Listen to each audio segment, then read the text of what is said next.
This is problem 5-61, and in this problem we are going to determine some different times to repay a loan. So we'll be calculating for n on the financial calculator, and we have essentially initial proceeds of $16,000 for each scenario, and they are end of year installment payments, so we won't have to break them down with any additional compounds during the year.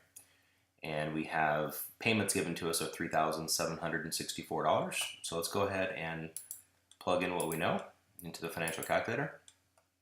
And it'll just be a matter of using some different assumed interest rates and seeing how that will impact the payments, the payment time period for each scenario. So the end of year payments are given to us as $3,764. So we do 3,746, and we'll put those as a negative number because those are going to be payments, outflow of cash to us, and that is our payment.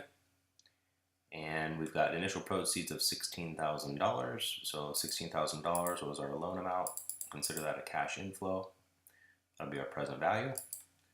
And for part A, we have an annual interest rate of 14%, so we'll do 14i, and we're just going to simply compute for n to determine the number of years it'll take to repay the loan. So if we compute for n, we get 6.95 years, and wants it rounded to 2 decimal places, so 6.95, check that answer. Okay, and for part B, we don't really need to reset the calculator. We can, but just for simplicity, we could just clear the line here with this clear button and just enter a new rate. So in part B, we want to know how long it will take to repay the loan at a rate of 11%. So we just simply type 11 as the new I, 11i. It just changes from 14 to 11% up here. Then we just recompute. So compute n. Now we have 6.08 years. We'll check that. We're good. And for part C, now we're wanting to know what the payment time is going to be, payback period is going to be if we have a rate of 18%. So let's just clear that line again. We'll do 18i and compute n again. And I've got 8.85 years.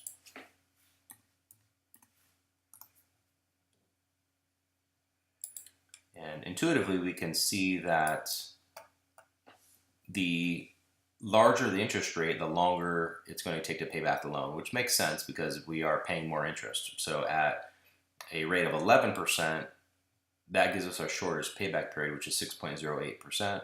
I'm sorry, 6.08 years.